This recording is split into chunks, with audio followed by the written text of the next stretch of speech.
I like to get right to it. I love to hear from Chris. One of my favorite words in the real estate business is conversion, and I think all of us can sharpen our skills when it comes to conversion. It's something that I coach to, and I love it. Chris, introduce yourself and let's get the party started, brother.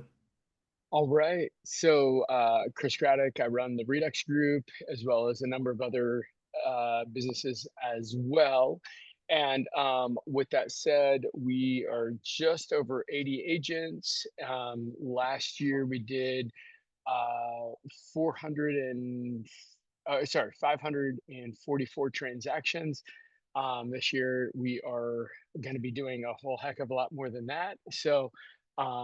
Yeah, but with that said, I've my story is I was in ministry for a long time. I made no money, but I loved what I was doing, and flipped houses to make ends meet. And yeah, then I continued doing ministry, and then I got back into flipping so that I could afford to have 6 kids in Northern Virginia. And yeah, bottom line was it was insane. Just started doing very well with that. Ended up building the Redux Group and then the other businesses around that from uh, yeah from the Redux Group. So with that said, what I want to get into this morning is uh, with conversions, one of the things that I think is just so powerful is patterns, right? Like the patterns that we see. Like if we can identify patterns, we can identify anything. And we've got an hour, right, Drew? So Yep, about 45 minutes. for the first 10 minutes, I want to show a couple short video clips, if that's okay, that I believe absolutely um, shows us how conversion actually how we see patterns and things. So first thing, I'll start off with this. I know Tom Brady. Some people love him, some people hate him. I'll just share my quick story about Tom Brady. Was I For whatever reason I was like, oh man, I'm not a Patriots fan at all. Like I was always rooting against them. And after the Atlanta Super Bowl, when they were down 28-3, it was so crazy because um, they came back and won. And I asked myself, I'm like, if I'm rooting against them because they win too much, what does that say about me? Like, this is this is special, right? The fact that they're winning, it's special. And like, seeing somebody that's elite, there's a lot to learn from that, and something that's just super, super, super cool. So with that said, I want to start with it's just a super quick quote from from our boy Tom Brady. And let's see here. Share my screen. All right. And here we go.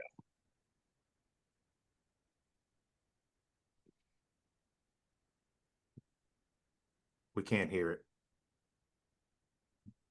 You can't hear that? No, we got to share. When you share your screen, click share audio too. I think that'll help. Okay, hold on 1 second. Share screen. Oh no. Share sound. Got it. Okay, let me see if I can start this over. Um, Boom. Here we go. There is a lot of pressure, How about certainly now? from my standpoint, as I got Yeah. older and I realized the enormity of this game, how important it is to actually win this game. So my last year, in my last Super Bowl I was a part of, I was 2 weeks of watching film. Friday night, I was just going through the film. I knew Kansas City's defense better than they knew themselves.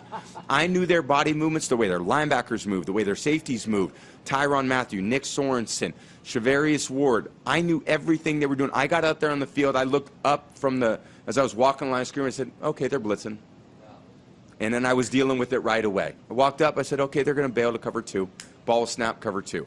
I knew I had the answers to the test. That's where I was great. That's where my magic superpower was. It wasn't how fast I could run. It was how fast I could diagnose what they were doing. What's the special quality? What's the internet speed of me as a quarterback? Fast as I was Starlink before Starlink. Now other guys, if it's a slow processing speed, well, he's going to get you. And the reality is I could figure out what they were doing before they did it because that's how I learned to play the game. There is a lot of pressure. Okay, so let me ask this question. What is he saying he did? There are two things that we need to take away from this. And then I'm going to jump to a quick Tony Robbins clip that I think adds a lot of power to this, to what we do. So what are two takeaways? There's a number of takeaways from this, but what are two big takeaways from this? He could read the room. He could read the room, but how could he read the room? What gave him the ability to read the room? He studied his opponent until he could read the room exactly like they were doing it before they are actually even lining, or while they're lining up. 100%, right? There is, most people in our industry show up and they practice on the people that pay them, right? We never practice on the people that pay us, right? That's what creates mediocrity, right? If you want to be elite, you cannot practice on the people that pay you, right? So that's number one. So he prepared, right? And let me ask this question: when I ask how often real estate agents role play and practice, like, I'm just telling you, there's only a handful of things that all the sellers and buyers say. They all say the same thing, right? Like, they all say the same thing. And if you don't practice those things, shame on you. Like it's like it's like you get out there and you're like, oh, I'm shocked that they asked me, or they say that I'll wait to buy till the interest rates come down. Oh, I'm shocked that they say they'll wait to sell until spring market, right? I'm shocked when they say I've got a friend who's a real estate. Like, if you're shocked by that, like, shame on you at this point. Like, unless you're new to the business. If you're new to the business, okay, that's fine. You get a year of grace period. But after a year, like, you got to know it's coming, right? It's always coming, right? And so so it's coming, but what Tom says is that he watched all the film, he practiced so that he was ready for it. So now let's jump to the next thing. And I apologize for all my emotional support tabs, for all of you that are stressed out by all the tabs that I have. Sorry. Here we go. My youngest daughter. And I think 40% of the jobs, if you believe the studies, are going to be gone because of AI, because of robotics, because of nanotechnology and so forth. So how do I arm them to do well in the future? And the answer is there's 3 skills everybody needs. The first thing is pattern recognition. If you start recognizing patterns, fear disappears. So when you recognize a pattern, you no longer react. It's like losers react, leaders anticipate. Anticipation is power. So when you know the pattern, and that's what makes anybody great, they see the pattern. But what makes them really great is the second skill, when you learn to use the patterns. If you sow the same seeds, you reap the same rewards, but they know how to use it. If you see somebody great in music or dance or a movie maker, they know where to move the camera, to move your emotion. They bring it in close, when to bring the music up, how to do it. They know it. That makes them masterful. But the third level skill is pattern creation. That's what you've begun to do. That's what I've begun to do. It's like when you learn to play a piano, most people learn someone else's patterns. You learn to see the patterns, recognize them, then you learn to use them.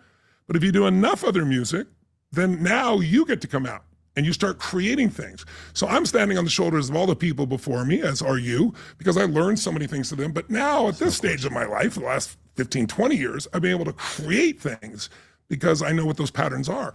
So those skill sets, that's how my kids will do well. Because if you can learn rapidly and recognize patterns, there's nothing you can't do well at. I look at my grandkids, especially, and my youngest daughter. Okay. Give me 2 takeaways, or just one takeaway from what Tony Robbins just said right there. Just somebody share one thing. Pattern recognition. You see it coming, and you're doing the same thing Tom Brady is. You're in the game, you know what you see, and you know what it's going to come anyway. So you're going to bring it up prior to, so they know that you know what you're doing. It's a professional skill at that point. Absolutely. It's a professional skill. It's something that is, once you see it coming, and what does he say when you can recognize patterns, what goes away? Fear. Fear. Absolutely. So that's one of the biggest keys for us is getting rid of fear, right? And think about fear, like think about as a kid, or if you have kids, or when we had kids, like what when we were afraid of what was under the bed or in the closet when the lights went out, what did we do, and how did the fear go away? We would put the Repetition. light We looked on. under the bed. Yeah. You turn the light on, you shine light on it. You get your parents to look under the bed, right? And then all of a sudden it's like, all right, nothing's there. Nobody's there, right?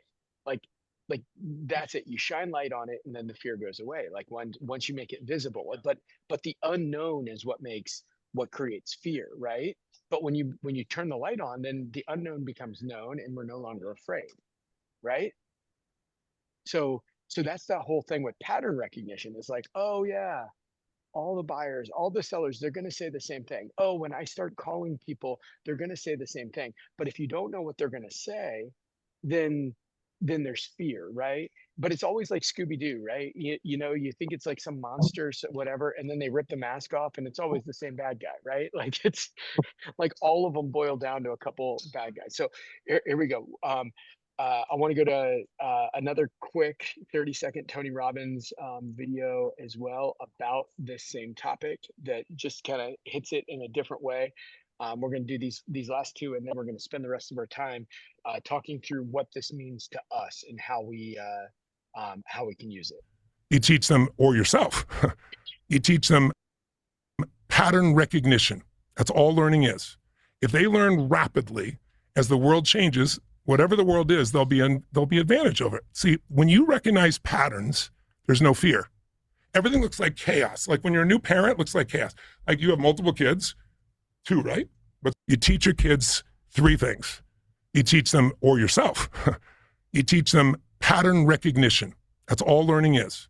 If they learn rapidly as the world changes. Okay. So we learned pattern recognition, and it's chaos. So one of the things that I teach my kids, I've got my Chris Craddock life principles, like a number of them, and I usually teach from them, and I work from them, right? And so with my kids, one of my principles is be a quick learner. And so what is learning? Tony Robbins just said this. What is learning? Pattern recognition. That's all learning is recognizing patterns, right? That's all it is. That's everything, right? Once you see the patterns, everything gets better. And so I was driving.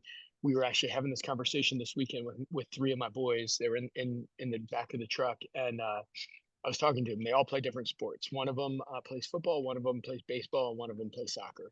And so I asked Christian, I was like, so tell me how this works in football. And he's like, well, when I see that a quarterback is lined up in a certain way, and it looks like it's going to be a run play, I know what I need to do. Or when the offensive lineman steps back, I know that I need to step differently into to get around him, or what the swim move is, or whatever it is. Like he was just talking about how he could see that. My son who plays baseball was talking about when the pitcher pitches, like starting to realize, like, what is the tell of where the ball is going to go? Is it going to go high? Is it going to go low? Is it in the strike zone? All the other stuff. And my son Blaze was like, but Dad, see, it's just, you can't tell in soccer. Like, it's just so much coming at you that, like, you can't, there's not the patterns. And I was like, son, this is what he just said. He said patterns is being able to take chaos and organize it, right? And so it's like when we think that there's like 500 different things that a buyer or seller will say to us, when you can recognize that no, they all break down to just a handful of objections, right? Then you're able to take the chaos of not knowing what the hundreds of things they're going to say are, and just break it down to like 5. So let's finish. Just whatever the world is, there'll be advantage over it. See, when you recognize patterns, there's no fear. Everything looks like chaos. Like when you're a new parent, it looks like chaos. Like you have multiple kids, 2, right? But yeah. All right, so here's the last one, and then we'll spend the rest of our time working through this. There's nothing you can't do well at. I'll give you a simple example. What made human beings go from survival, living in fear, where we're hunter-gatherers, to where we could stay in one place, build communities, build cities, build countries? What made that possible was one pattern recognition that changed humanity. You know what it was? Seasons. Until we understood seasons, we had to constantly move from place to place and hope we could find our food. But once we understood seasons, we knew if you do the right thing at the wrong time, there is zero reward. But if you do the right thing at the right time, the rewards are immense. So if you plant in the winter, I don't care how hard you work, or the summer, you get nothing. Recognizing the seasons changed humanity. What I want people to get is there's a season in your own life. You got to know where you are in your life and where you are in history, and you got to learn to take advantage of it. If you go All right. So here we go. We had Tom Brady and we have Tony Robbins, talking through seeing patterns. Now, there's a phrase that I have in my life. There's two of them. One is success leaves clues, and another one is imitate, then innovate, right? Like do what successful people are doing, and then you can innovate from that, right? In our industry, right? So uh, why would we do that, right? Because we're looking for the patterns. So let me ask you, what are the patterns of unsuccessful people in our industry? Guys, you can come off mute. You don't need to raise your hand. It's They just don't that, lead.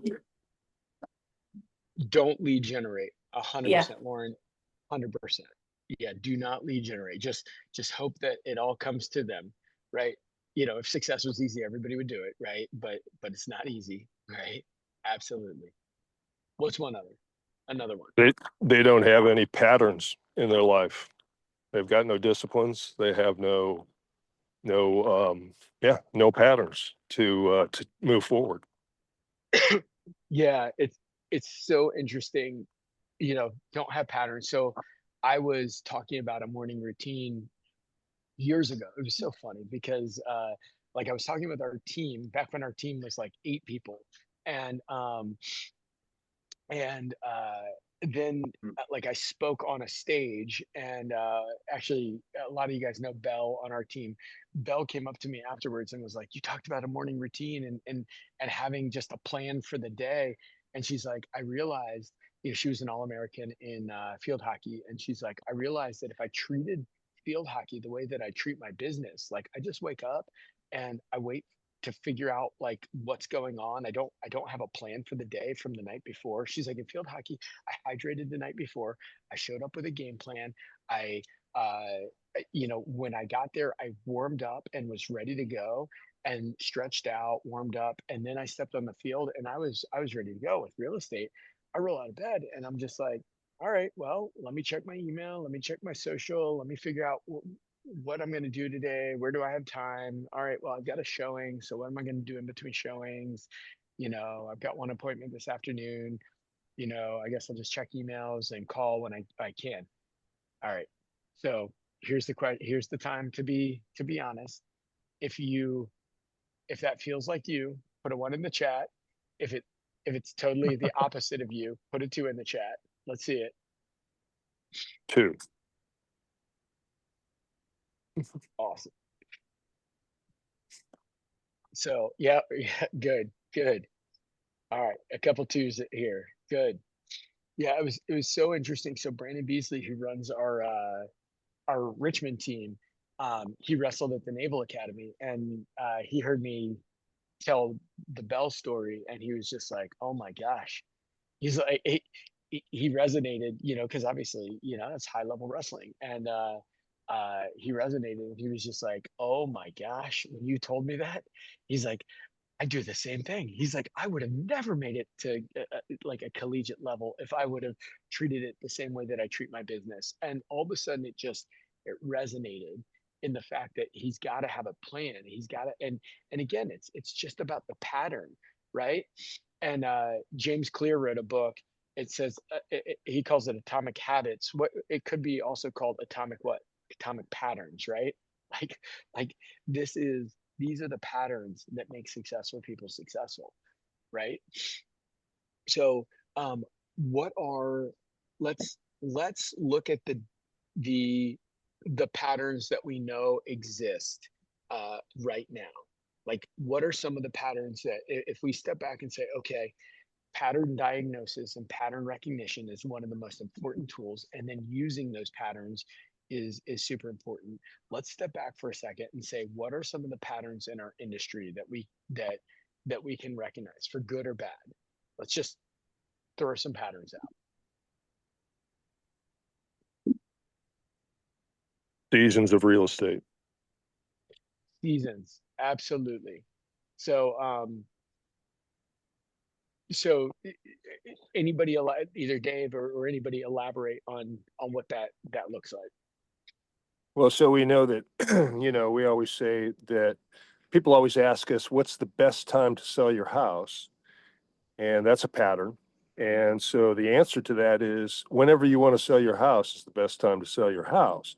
And here's how the seasons work. The spring season is 4 months long. It starts when the weather changes, probably March. So it's March, April, May, June. It's a longer season. And that's the most popular time to sell your house, not necessarily the best time, because there's more competition. It is nicer weather. There's a lot more activity, those types of things. Second is fall, and on and on. So we just, I'm not going to go through the whole thing, but discuss the seasons. Summer is third most popular time because people are on vacations, and the dead of winter is the fourth most popular time, and that's January and February when the weather's nasty. Having said that, in January and February, the people that are out looking for houses are serious. There's nobody out there looky-looing. Anyway. No, that's great. All Yeah. right, so let me ask this question. Put in the chat 1 to 10. 1, if you feel like, if somebody says, when is the best time to buy or sell? Or if they say, hey, the spring is the best time to buy or sell, and you're in the middle of the fall or whatever. What, like a 1, if you feel like you have no idea what to say. A 10, if you feel like you know exactly what to say, so much so that you can sell ketchup popsicles to women in white gloves. And anywhere in between, if you're kind of in between that. I'm just curious, because this is a pattern. We know that people will always say this. So let's see it in the chat. How well do we know our scripts for this one objection? 1 to 10. On that one, 10. 10 for Dave, 8 for Drew, 9 for Matt, 7 for Larry, Lauren for 8, Travis 7. Can I say that Matt's lying? He's a 10. He's just being. Hey, Chris, one of the things I love about this is pattern recognition leads to pattern creation, right? And once we've picked up patterns from buyers and sellers, then we create our presentations to get ahead of those patterns, right? That's why I love this. I love that you brought this up. It's handling objections before they happen is what you become a master at. Well, brother, what I'm about to get into is Okay. my favorite part about that. I'm super glad that you saw that, and you recognize the pattern of where we need to go with this, which is why you're good at what you do. So I was going to go through a couple more patterns, and we'll probably go back to those. But let me jump to how many of you guys have read a book called Pitch Anything? Anybody ever read that book? Okay, so it's by a guy named Orrin Clapp, and Pitch Anything, in his second book, Flip the Script. They're 2 of my favorite books on sales out there. If you've not read them, they're on Audible. They're so freaking good. Yeah, with that said, one of the things he talks about is basically when somebody says something, right? Like, they draw a line in the sand. So what I want everybody to do, put your hands straight up, like you're out, like we're pushing hands together. All right. And now imagine like our hands are touching, and imagine that I push against your hands. What do you do? What do you want to do to me? Want to What do you, brace yourself. yeah, brace and push back. Push back. Yeah. Exactly. Exactly. So, so what happens is as soon as somebody says something, then they've drawn the line in the stand, right? They've put their hands out. They've said this is the case. Now, like think about appraisers, right? When is the best time to get an appraiser to see value your way? After they've already submitted an appraisal Before. that Yeah. You meet them at the before. house and you give them all the details that only you know about the house and the community and relevant data.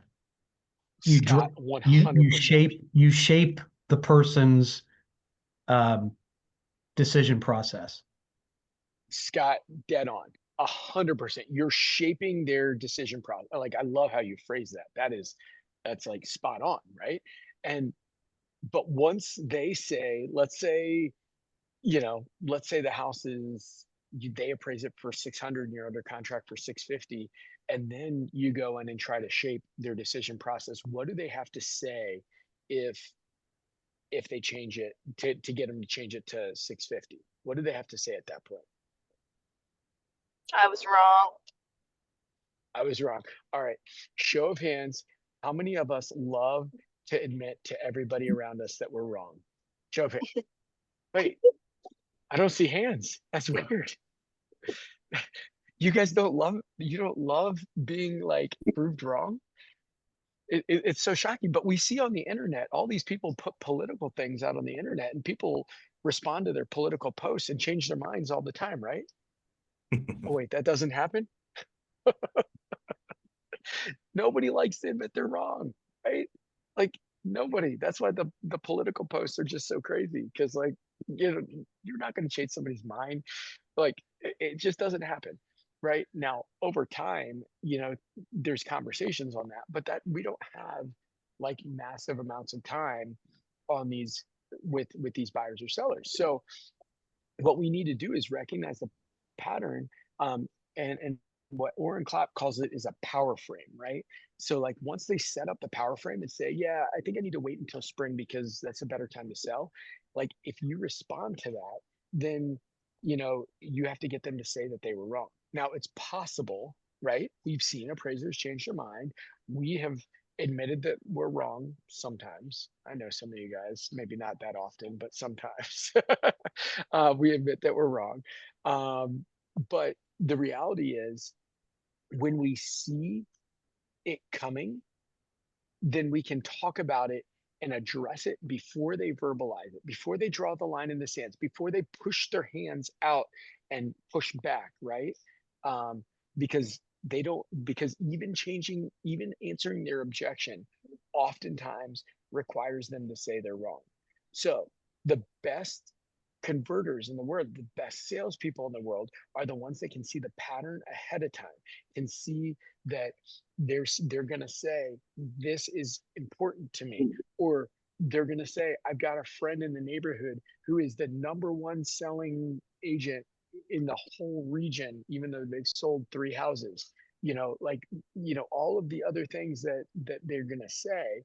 um, they're going to say these things. And if you can read it ahead of time, right? Just like the seasons, that even though it's cold outside, it's springtime's coming. So get ready to plant the seeds, right? Then you can be ready for you can plant them and be ready for the harvest. But if you have to answer the objection, like all the Mike Ferry people out there, a lot of them are very good at answering the objection, but you're one step behind because you didn't see it ahead of time. So this is where you go from being good to elite, is knowing what objection is going on before they say it, and then be able to answer that for them. So you steer their thinking process so they don't have to admit, oh yeah, you're right, that the spring isn't the best time to buy or sell, right? Like now is the best time to buy or sell.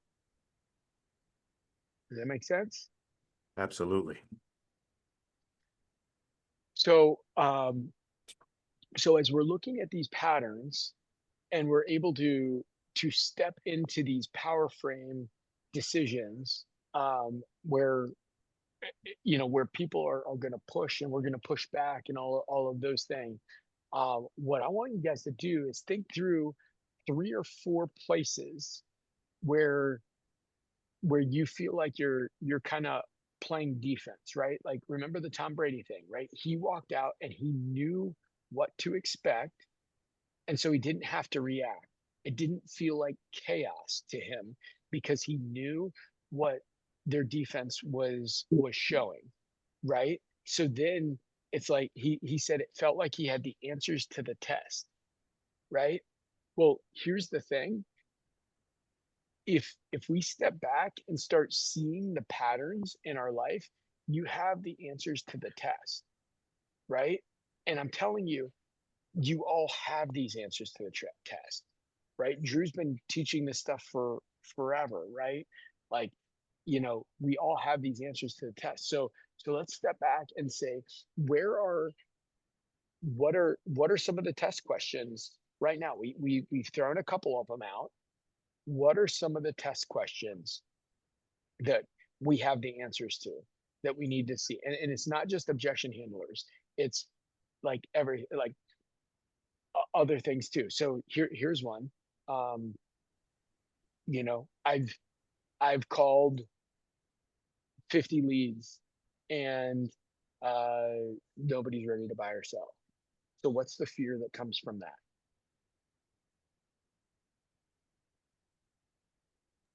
Chris, the question was, what's the fear that comes from that? Yeah. Yeah. Is there fear that comes after you've talked to 50 people and not gotten any results? Yeah, where's my next paycheck coming from? Yeah. Yeah. Well, maybe Now, Matt, I'm not good at it. yeah, absolutely. Maybe I'm not good at this. Where's the next paycheck coming from? Now, Matt, you've been in this business for a long time. You've had a lot of success, but I also know that you've also had some slumps as well, like where things haven't gone as well. So tell me about the pattern that you've seen, as far as your business goes, that like when you talk to more people, even when you're in a slump, like how do you get out of the slump? For me, if I'm going through lots of people and not getting the results I want, I'm not adding the appropriate value for the market of right now. And I've got to retool and rethink like, hey, what can I bring that's definitively valuable in these conversations or these interactions? Because if I'm delivering value, I always know that I'm going to be able to help gain a client, right? So if I'm showing up over and over and over again without results, I rethink where am I adding value? Because I'm probably not. I'm off somehow. That's super powerful. Yeah.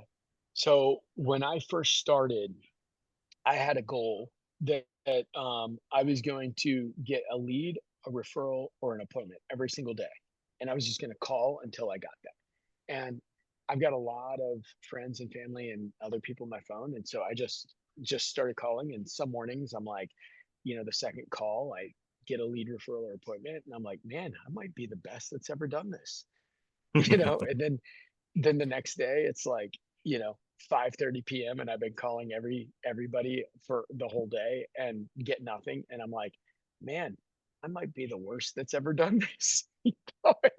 And it's literally that roller coaster of like, one day you think you're the best and the next day you're like, I can't even put 2 sentences together. What's going on here? But what you learn is time on task like changes the game, and you get better as you do more. So here were 2 of the things that I learned from that.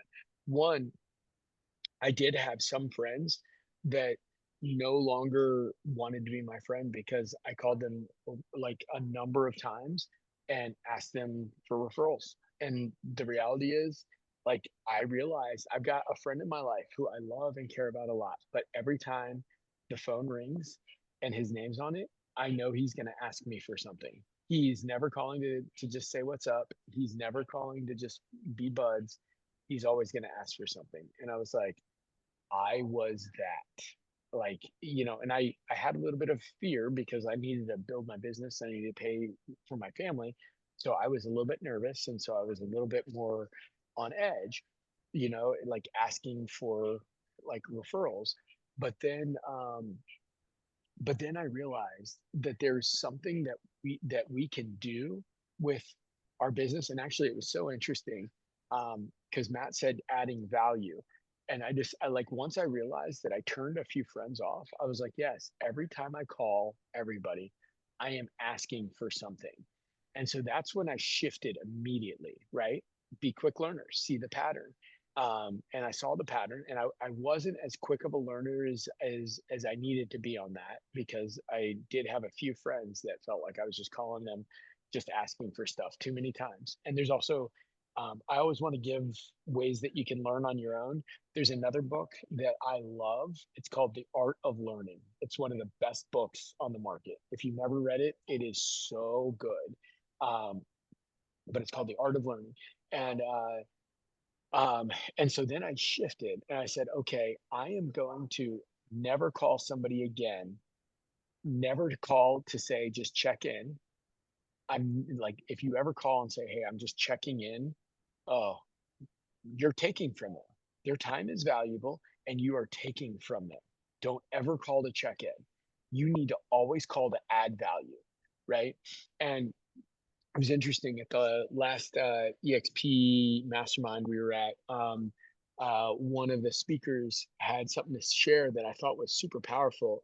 He said, there's three things that people want from you.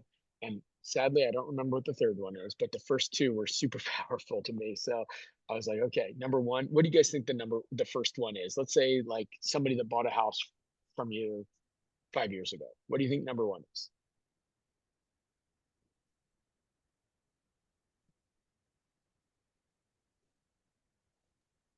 Maybe Caring. congrats and thank you.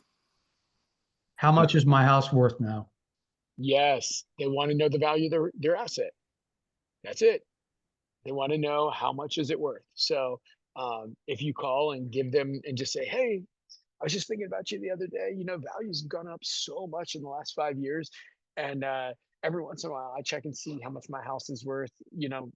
Have you kept an eye on that? Is that something, would that like, I know you're super happy there, but would it be helpful if I sent you a valuation of your house just so you know periodically? People And do be you, happy. with the increased value of your asset, do you have adequate amount of insurance? That's good. You have an adequate amount of insurance. Also, one of the other ones too that I always say is, I'm like, banks love to give loans to people that don't need them, but if you ever need it, they never want to give a loan. So, I recommend to everybody, if you're disciplined with your money, you should get a home equity line that you never use, but it's a good safety net. But if you're not disciplined, if you're going to swipe it to go buy Jordans, don't get it. But if if you're disciplined and want a safety net, I think everybody should do that. Have you ever gotten a home equity line? So that's one.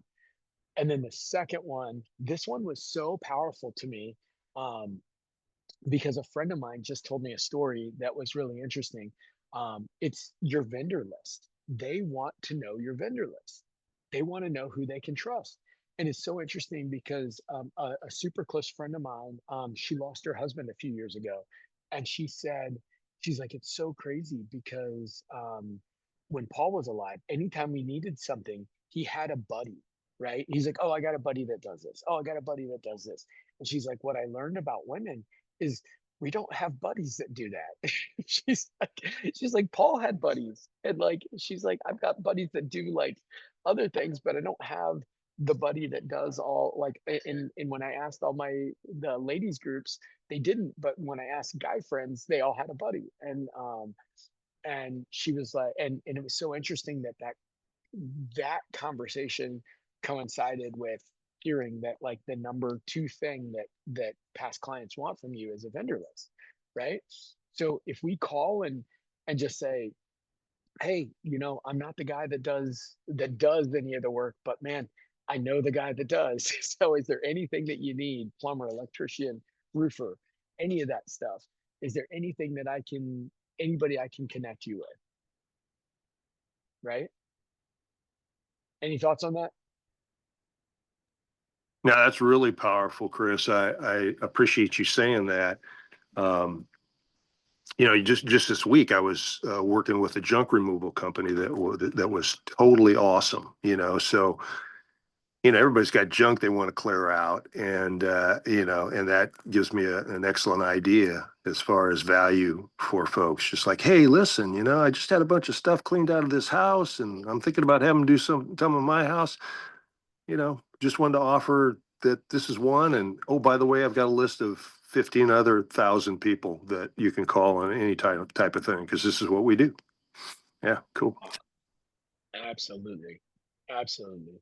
It's it's super powerful to be able to have that offer because I mean, how many times have you needed to call like, you know, anybody where you've just looked online and you're like, well, it looks like they've got a lot of reviews or, you know, and there's a little bit of fear because there's, you know, uncertainty. Uncertainty brings fear. Like, oh man, is this person going to rip me off? Are they going to be flaky? Are they going to show up? Or, you know, are they good? Like, can I trust them? All the other stuff. But when it comes from a referral, somebody that you trust, really good. But that's also really important that we get good people that we refer because your name's also attached to that person. Yeah, Chris, along those lines, I've actually said to all of my clients for a long time now, probably 5+ years, that when you think about me, think of me, I'm the guy that's got a guy. That's Matter. great. It doesn't I matter know a if guy. it's the real estate space. You need an auto mechanic, you need a tax guy, you need an insurance dude, you need a babysitter, a cat walker, whatever. And the reality is, I don't always have a guy. I don't know a cat walker, but I want them to contact me and think of me in that Yeah. vein. Because when they contact me and they're like, hey, yeah, we need a junk removal guy. I'm like, ding, why you need a junk removal guy, et cetera, right? They are coming to me before they make that real estate move. If they think of you as the gal that's got a guy or a guy that's got the guy that's got a guy. So yeah, it's been a huge, powerful tool in staying connected with clients to the point where at the end of our listing consultation, it's one of our VIP rewards. Hey, when you become part of the Casa family, you know, I've got a whole list of vendors and I expressly mention it. We expressly mention it at the end of our listing consultation. So people are already getting programmed with, you know, you're the guy to call when you need a referral. It's been huge. Absolutely. I have a That's a question. great line. Yeah, go ahead. Hey, Chris, I have a question. So, uh, in the real estate space or the realtor space, if Matt is calling around or Dave is calling around, do they then end the conversation with uh, um, asking, you know, like, hey, do you have any family or friends that are looking to buy or sell real estate, or do they just leave it with value add and trust that the person will come to them or refer them? So I used to say never finish a conversation without asking for a referral. Um, I don't say that anymore.